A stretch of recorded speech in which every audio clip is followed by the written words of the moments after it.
Não é apenas uma forma tirana de governo, mas é construída ao redor da ideia de que isso é para o bem de um grande número.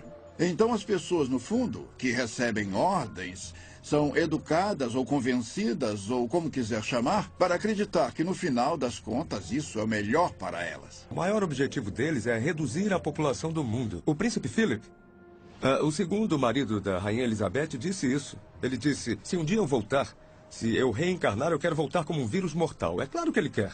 Porque o que essas pessoas querem é isso. Destruir a sociedade mundial. É assim que uma pessoa pode começar a entender os verdadeiros objetivos da Agenda 21 do Desenvolvimento Sustentável. Você acaba com o plano global. Esse plano claramente fala em uma redução da população humana em 85%. Então você começa a pensar, como podemos sobreviver nesse país se nossos recursos estão sendo retirados e colocados fora do limite para o nosso uso, sejam recursos minerais, madeira, alimento, etc. Se formos remover metade das terras desse país para uso de produção humana, é só uma questão de tempo, até que a população humana comece a diminuir. Mas quando entendemos que esse é o plano das Nações Unidas, podemos começar a colocar isso na perspectiva que precisamos. Maury Strong, das Nações Unidas, ele é um cara muito altruísta. Ele acha que está fazendo a coisa certa para a maioria das pessoas, defendendo que podemos matar alguns deles porque existem muitos. Eu acredito que todo o conceito de controle da população e diminuição da população do mundo para um número em que possamos sustentar o desenvolvimento e chegar até menos de 1 bilhão está preparando o palco para a perseguição em massa. E se as pessoas comprarem essa ideia, que grande parte do mundo deve ser eliminada para que aqueles que sobrarem continuem vivendo. Vamos ver mais guerra, mais fome, mais doenças, algumas delas espalhadas de propósito para reduzir a população humana. Eu visitei um lugar chamado Pedra Guia da Geórgia, onde eles apresentam os 10 mandamentos do movimento da Nova Era em várias línguas diferentes. E um dos mandamentos fala sobre a redução da população para uma fração do que ela é agora. Então, uma pessoa inteligente pergunta como eles vão conseguir isso. Se esse é um dos objetivos e eles vão trabalhar para alcançar esse objetivo, então quem serão as vítimas e como eles vão escolher quem vive ou morre? As pessoas acham difícil de acreditar porque não ouvem de muitas fontes. Você não vai ouvir na mídia, não vai ouvir dos líderes do governo, não vai ouvir das pessoas que estão criando isso, é um fato. Então as pessoas não percebem como já chegou longe. E em 6 de julho de 2009, o Papa falou abertamente sobre a criação de uma autoridade política mundial, com força para se dar poder. Começamos a perceber que estamos mais perto disso do que imaginamos. Esse sistema não vai apoiar o cristianismo ou o judaísmo. Direitos básicos como a liberdade de expressão, de religião e de ter sua própria terra vão desaparecer. Nos dias de hoje, já temos pessoas muito poderosas e influentes que se dedicaram para ver isso acontecer. Não tenho dúvida de que vai acontecer e logo. E por que não estou com medo nem correndo para as montanhas? Porque eu sabia que isso aconteceria. Incrivelmente, isso foi profetizado há mais de 2000 anos. Estou cansado das pessoas dizendo, você não pode provar a Bíblia. Posso sim, se você se der ao trabalho de descobrir a integridade do seu projeto, e então que o projeto teve que ser originado de fora do tempo, porque escreve a história antes que ela aconteça, com uma precisão assombrosa, e quanto mais sabemos sobre a Bíblia, e quanto mais sabemos sobre o que está acontecendo geopoliticamente ou no mundo, mais vemos uma convergência se aproximando dos cenários bíblicos clássicos. A Bíblia diz que nos últimos dias o governo do anticristo estaria sobre 3 pilares. O primeiro é um governo mundial, o segundo é uma economia global e o terceiro é uma religião global. As pessoas à frente desse governo mundial geralmente são contra os judeus e contra os cristãos. E eles querem unir todas as religiões do mundo e unificá-las com um propósito específico, que é colocar uma figura de liderança no poder que governaria um mundo. E a Bíblia nos alerta para esse tipo de desenvolvimento nos últimos dias. Estamos muito longe de onde estávamos nos anos 50 e 60, na atmosfera do anticristo. Se você está preocupado em ter os 10 mandamentos em um tribunal e essas coisas, você começa a perceber que estão evaporando rapidamente. A maioria das pessoas não percebe que sua liberdade vai evaporar com isso. Há muitos sinais hoje que indicam que estamos vivendo os últimos dias. A Bíblia tem tantas profecias nos alertando, nos dando uma ideia dessa época que está se aproximando, para que todos que estiverem vivos quando isso acontecer possam estar alertas e preparados. E uma delas, a maior talvez, é os israelitas se reencontrando, saindo de todos os lugares do mundo, quase 7 milhões de judeus voltando para Israel depois de 2000 anos. Isso é incrível.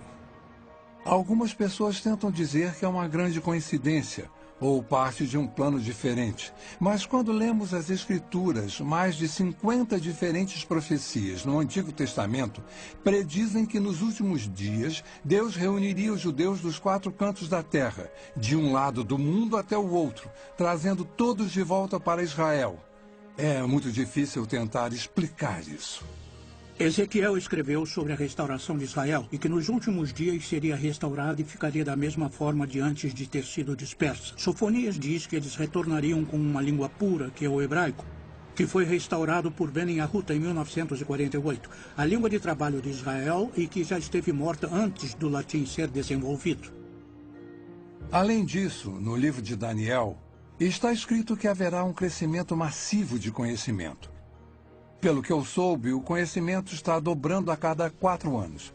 Isso nunca aconteceu antes na história do mundo, e isso está unindo o mundo cada vez mais. Tecnologicamente, as coisas são possíveis. Podemos falar ao telefone com alguém do outro lado do mundo, e parece que ele está na porta ao lado. Viajar se tornou muito mais fácil.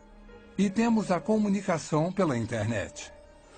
Todas essas coisas trabalham para fazer o mundo menor, o que me leva para o próximo ponto. Para fazer o governo global possível, em Apocalipse 13:14, somos alertados sobre um sistema global que existiria nos últimos dias. Um tipo de sistema político mundial que usaria seu poder econômico e militar para forçar a adoração religiosa. Isso não era nem concebível 1900 anos atrás, que um indivíduo pudesse ter um controle tão minucioso e centralizado da economia que ninguém poderia comprar ou vender a menos que fizesse parte de um sistema particular. Isso nunca foi possível, mas foi exatamente isso que João viu. E ele viu no contexto do desenvolvimento de um governo global, que está no contexto de que o governo do anticristo tem seu ponto forte no engano. E seu poder vem do controle da economia, e seu objetivo final é a adoração de seu líder. É o Estado fascista definitivo. Eu acredito que a marca vai ser introduzida primeiro. Vai haver a tentativa de fazer parecer um mecanismo de defesa moderno. Se você for sequestrado, a polícia vai saber onde você está e vai poder te resgatar. Isso já está acontecendo agora com animais e também com seres humanos em algumas partes do mundo. Qual é a principal arma de Satanás? Está em toda a Bíblia. O engano. Começou em Gênesis 3, passando por toda ela. Todas as vezes que Jesus falou sobre o fim dos tempos, ele abre e fecha seu discurso dizendo: não sejam enganados. Esse é o nosso desafio. E estamos sendo enganados, sendo iludidos. Em um sentido político local, mas em um sentido mais amplo. A Bíblia fala quando Pedro estava escrevendo para Timóteo. E ele disse que nos últimos dias as pessoas amontoarão para si doutores tendo comichão nos ouvidos e voltarão às fábulas porque não querem ouvir, porque o que querem ouvir não é necessariamente a verdade. E estamos vivendo em uma geração agora em que a verdade está se tornando subjetiva. Pode haver realmente 2 versões da verdade. Finalmente, em Mateus 24, Jesus nos alerta sobre enganos sem precedentes que vão acontecer no final dos tempos, precedendo sua segunda vinda. E, especificamente no versículo 24, ele diz: até os eleitos seriam enganados, se isso fosse possível. E deve ser um grande engano para Jesus fazer esse tipo de declaração. E estamos vendo um aumento nos enganos hoje, falsas religiões surgindo e tomando controle nos Estados Unidos, onde há apenas uma geração, a maioria das pessoas professaria sua crença em Cristo, ou pelo menos sua ética teria uma base cristã. A cultura em que vivemos é bem estranha. Ela nega a existência da verdade. Para que servem as universidades? Eu pensei que fossem para descobrir a verdade. Qual é o propósito da ciência? Descobrir que é a verdade. E vivemos numa sociedade que nega a existência da verdade. Outro sinal é o crescimento da depravação do homem. Em 1ª e 2ª Timóteo, fala sobre como nos últimos dias o homem se tornaria mais focado em si mesmo, estaria em busca de prazer. Seria egocêntrico, orgulhoso, soberbo. E estamos vendo todas essas coisas hoje através do movimento da nova era de formas que nunca vimos antes. O importante somos nós. Literalmente temos milhões de pessoas que acreditam que são Deus. Jamais encaramos uma situação como essa antes, mas encaramos agora. Estamos quebrados, estamos em uma guerra global, estamos em uma guerra religiosa. Tudo, na verdade, parece estar... Estamos em declínio, estão falando em se livrar do dólar americano. Tudo parece apontar para os Estados Unidos não ser mais a única superpotência mundial, que é exatamente o que a Bíblia diz. Podemos ver tudo convergindo para isso. Então, podemos fazer uma lista dos principais países do Oriente Médio, da Europa e do Extremo Oriente e rever essa lista. Podemos falar sobre tecnologia, podemos fazer uma lista de tendências. Somos classicamente monitorados por empresas, numa dúzia delas. E quanto mais você sabe sobre cada uma delas e quanto mais sabe o que a Bíblia fala sobre elas, você vê a convergência. Não é só uma, são todas elas ao mesmo tempo. Está claramente dizendo que esta geração não vai passar até que todas essas coisas se cumpram. Faz parte desse discurso, mas faz de Israel a referência, é o relógio, é o cronômetro. Quando começar a andar, nós teremos apenas mais uma geração. E estamos bem perto disso agora. Meu desafio para qualquer um, para quem essas coisas estão frescas, novas e desconhecidas, é descobrir por si só. Não o que o Chuck Missler ou alguém no rádio ou TV disse. Descubra por si só o que a Bíblia realmente diz. A Bíblia diz que os céus e a terra proclamam a existência e a majestade de Deus, nosso Criador. Esse mesmo Criador nos deu um livro para partilhar seus pensamentos e planos para nossas vidas. Diferente de qualquer livro em toda a história, ele prediz o que vai acontecer no futuro. O nascimento, morte e ressurreição de Jesus Cristo. O retorno de Israel para sua terra em 1948. Nosso notável mundo em mudança hoje. Se alguém que você conhece pode prever o futuro com 100% de precisão, você não daria ouvido a ele? A Bíblia faz exatamente isso. E prediz que Jesus vai voltar para seus seguidores e vai levá-los para um lar eterno e maravilhoso. Você pode não ser capaz de controlar o que acontece com seu país ou nosso mundo, mas você pode controlar seu destino eterno. A Bíblia diz que o amanhã não pertence a ninguém. Faça a decisão mais importante da sua vida. E acredite que Jesus te ama e quer fazer parte da sua vida. Nossa pesquisa sobre práticas de vigilância, perda de liberdade e poderes ocultos não são para te assustar. Foram feitas para abrir seus olhos para o mundo inconstante ao nosso redor. Pretende lançar uma luz nas incríveis profecias de Deus. Pretende te aproximar de nosso eterno Salvador, Jesus Cristo.